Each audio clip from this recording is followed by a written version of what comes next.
Today we're continuing to read The Brothers Karamazov. I shall get up tomorrow and go out perfectly well. Crossing the yard, Alyosha found Ivan sitting on the bench at the gateway. He was sitting, writing something in pencil in his notebook. Alyosha told Ivan that their father had waked up, was conscious, and had let him go back to sleep at the monastery. Alyosha, I should be very glad to meet you tomorrow morning, said Ivan cordially, standing up. His cordiality was a complete surprise to Alyosha. I shall be at the Holokovs tomorrow, answered Alyosha. I may be at Katerina Ivanovna's too, if I don't find her now.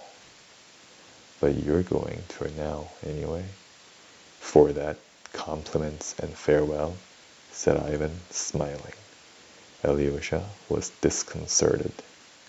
I think I quite understand his exclamations just now, and part of what went before. Dmitri has asked you to go to her and say that he, well, in fact, takes his leave of her. Brother, how will all this horror end between father and Dmitri? Exclaimed Alyosha. One can't tell for certain. Perhaps in nothing. It may all fizzle out. That woman is a beast. In any case, we must keep the old man indoors and not let Dmitri in the house. Brother, let me ask one thing more. Has any man a right to look at other men and decide which is worthy to live? Why bring in the question of worth? The matter is most often decided in men's hearts on other grounds, much more natural. And as for rights, who has not the right to wish? Not for another man's death. What even if for another man's death? Why lie to oneself, since all men live so, and perhaps cannot help living so? Are you referring to what I said just now? That one reptile will devour the other? In that case, let me ask you, do you think me, like Dmitri, capable of shedding Aesop's blood, murdering him, eh? What are you saying, Ivan? Such an idea never crossed my mind. I don't think Dmitri is capable of it either. Thanks, if only for that, smiled Ivan. Be sure, I should always defend for him. Be sure, I should always defend him. But in my wishes, I reserve myself full latitude in this case. Goodbye till tomorrow. Don't condemn me, and don't look on me as a villain, he added with a smile. They shook hands warmly, as they had never done before. Alyosha felt that his brother had taken the first step towards him, and that he had certainly done this with some definite motive. Chapter 10. Both together. Alyosha left his father's house feeling even more exhausted and dejected in spirit than when he had entered it. His mind, too, seemed shattered and unhinged.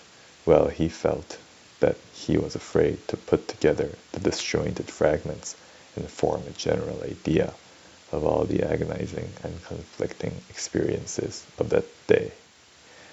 Experiences of the day. He felt something bordering upon despair, which he had never known till then. Towering like a mountain above all the rest stood the fatal, insoluble question.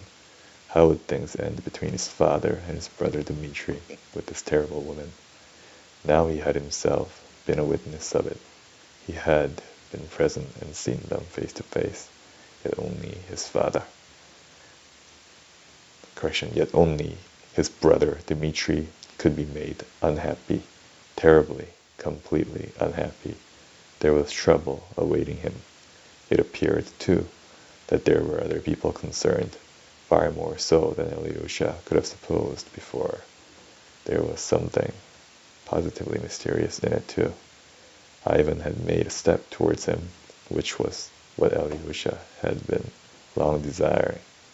Yet now he felt, for some reason, that he was frightened at it.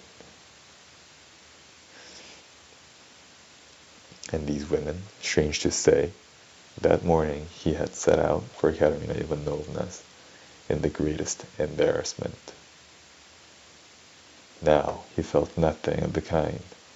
On the contrary, he was hastening there, as though expecting to find guidance from her, yet to give her this message was obviously more difficult than before.